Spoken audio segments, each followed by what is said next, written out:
बचपन में बोला गया डॉक्टर बनना है, आईआईटीएन बनना है, आईएएस करना है, बट किसी ने मुझसे पूछा ही नहीं मुझे क्या बनना है, मैं किस चीज़ में बेस्ट हूँ, मैं क्या करना चाहता हूँ, कौन सा लाइफ जीना चाहता हूँ। प्रॉब्लम तो सबसे बड़ी ये रही। ये कहानी है उन करोड़ों बच्चों, युवाओं की जिनके घर के चार दीवारी के अंदर उनका सपने की मौत हो रही है। बने रहे इस वीडियो में, बातें करेंगे उस अनकही उम्मीदों की जो बच्चों की उससे उसकी पहचान को छीन रहा है। भारत में पेरेंटिंग एक अनसुना प्रेशर रहा है। मेरे सपने पूरे नहीं हुए, हमारे सपने हमारे बच्चे पूरा करेंगे। हर मार्कशीट, हर रिपोर्ट कार्ड एक वार जोन बन जाती है। 98% आए, 2% क्या किए, निगल गए या खा गए। ये डायलॉग कोई जोक नहीं है, ये आज के घर घर की कहानी बन गई है। पहले घर घर की कहानी सास और बहू का झगड़ा हुआ करती थी, लेकिन इसमें भी एक मैच्योर्डनेस आ गया और वो ये 2 कदम आगे बढ़ के आजकल ये बच्चों का ट्रॉमा में कन्वर्ट हो गया है, जिस पर बहुत ध्यान देने की बात है। It's a serious business. आपको पता है हर साल हजारों बच्चे अच्छे नंबर लाते हैं, फिर भी उनके सपने टूट जाते हैं, वो टूटा हुआ फील करते हैं। मैं चेक कर रहा था इस साल 2025 में 2 लाख से ज़्यादा बच्चों का 12th में 90% से एबव मार्क्स आया है ऑल ओवर इंडिया। उसके बावजूद भी बच्चे ट्रॉमा में जी रहे हैं, और इसका मेन रीज़न ये है कि उसे पता ही नहीं कि वो पढ़ क्यों रहा है, मैं पढ़ क्यों रहा हूँ। बच्चों का मेन प्रॉब्लम ये है, मैं पढ़ क्यों रहा हूँ। प्रोफेशनल लाइफ में भी जब ये बच्चे पहुँचते हैं तो स्लेवरी, कॉर्पोरेट स्लेवरी का शिकार हो जाते हैं। खुद को एक स्लेव जैसा महसूस करते हैं। उन्हें जॉब तो है पर जॉय नहीं है। फिर से बोल रहा हूँ, उन्हें जॉब तो है बट जॉय नहीं है। एक लड़का था, आईआईटी गया, 2 साल के बाद फ्रस्ट्रेट हो गया, फिर उसने ड्रॉप आउट ले लिया। या कई बच्चे बाद में कॉर्पोरेट ज्वाइन करने के बाद डिप्रेशन में आ जाते हैं, छोड़ देते हैं। क्यों? क्योंकि उनका मकसद कुछ और था। उन्हें आर्टिस्ट बनना था, किसी को फोटोग्राफर बनना था, किसी और कोई और मिशन में कुछ डिफरेंट करना चाह रहे थे। एक लड़की आईएएस बनी, 2 साल के बाद फ्रस्ट्रेट होकर, पॉलिटिकल प्रेशर के कारण फ्रस्ट्रेट होकर उसने नौकरी छोड़ दिया।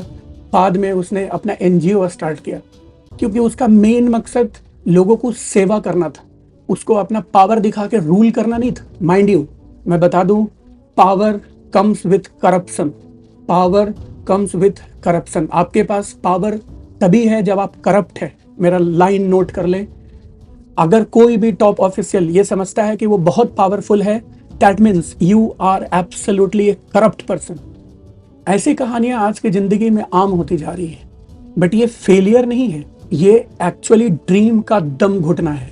जो पेरेंट्स ये वीडियो देख रहे हैं, मैं बता दूं, आपका इंटेंशन गलत नहीं है। आप एक प्योर हैं, आप अपने बच्चों के लिए बहुत अच्छा सोच रहे हैं। आपसे अच्छा अपने बच्चों के लिए कोई नहीं सोच सकता, बट आपका तरीका गलत है। आपको कहीं ना कहीं नए जमाने की पेरेंटिंग सीखने की जरूरत है, एक उदार रवैया अपनाने की जरूरत है। आपको यह समझना होगा कि सक्सेस स्टेबिलिटी नहीं है, सक्सेस सेटिस्फैक्शन भी है।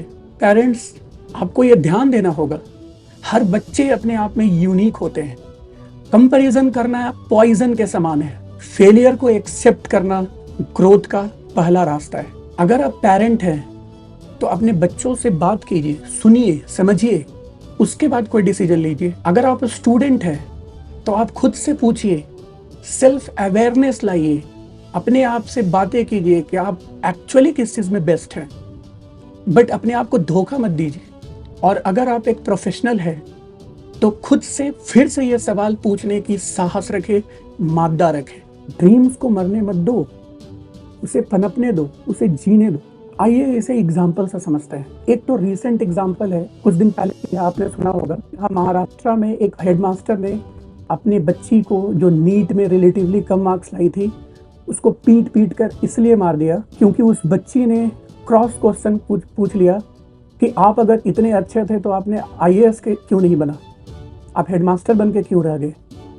देखिए, यहाँ पर 2 प्रॉब्लम है। एक, वो पर्सन जिनको अपने ऊपर सेल्फ कंट्रोल नहीं था। अभी जो मैं एक सीरीज चला रहा हूँ, developing emotional quotient, emotional intelligence, उसमें जैसा कि आपने देखा होगा, एक है फर्स्ट सेल्फ अवेयरनेस। बच्चों को ये पता होना चाहिए सबसे पहले कि मैं जो कर रहा हूँ, आईआईटी का तैयारी कर रहा हूँ, नीट का तैयारी कर रहा हूँ, यूपीएससी का तैयारी कर रहा हूँ, क्या ये रियली मैं कर रहा हूँ, मैं करना चाहता हूँ?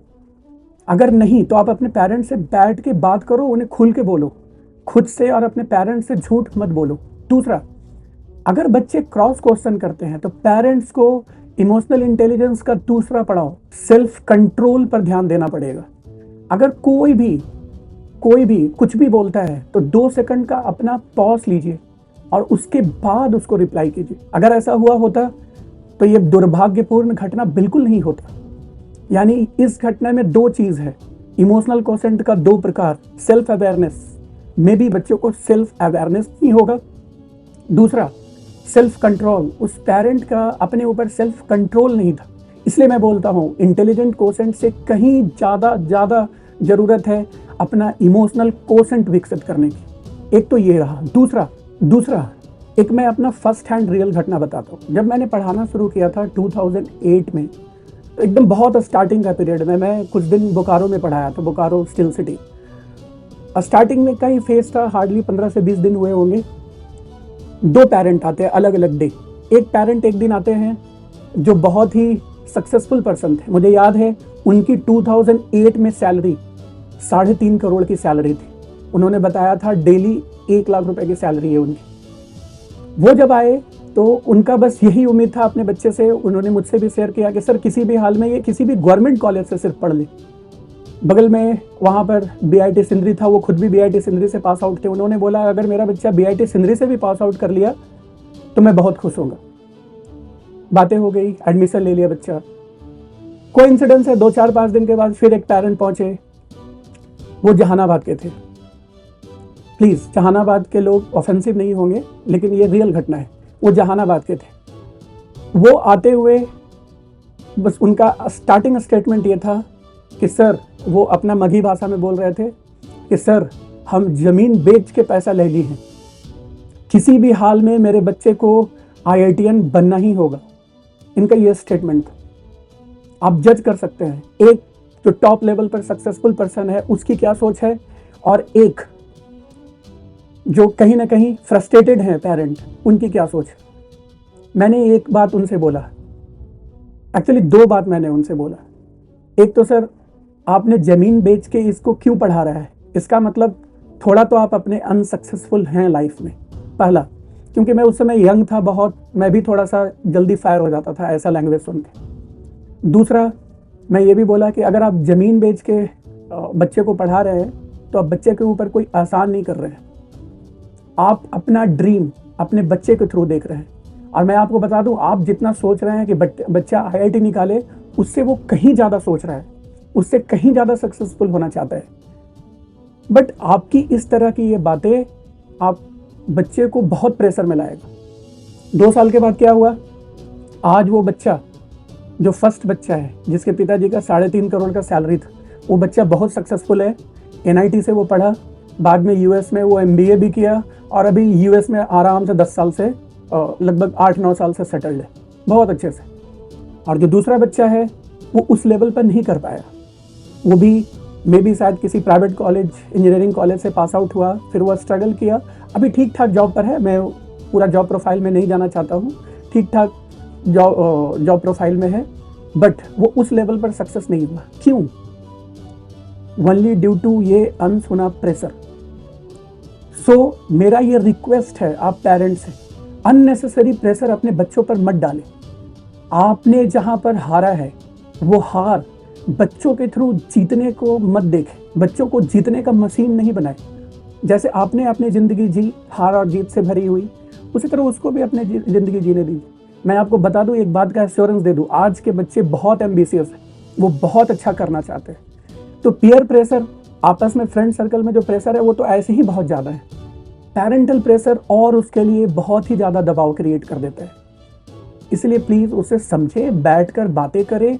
और एक बच्चों के लिए भी सेल्फ अवेयरनेस ज़रूरी है और पेरेंट्स के लिए भी सेल्फ कंट्रोल बहुत ज़रूरी है। फाइनली एक ऐसे मुकाम पर पहुँचे जहाँ बच्चा भी खुश हो, उस चीज़ को परसू करो जिससे बच्चे भी खुश हो, आप भी खुश हैं। वो रास्ता सबसे बेहतर होगा। तो ये है आर्ट ऑफ फेलियर, जहाँ फेलियर भी सक्सेस की तरह ली जाती है। बने रहें, लाइक करें, सब्सक्राइब करें आर्ट ऑफ फेलियर को। धन्यवाद।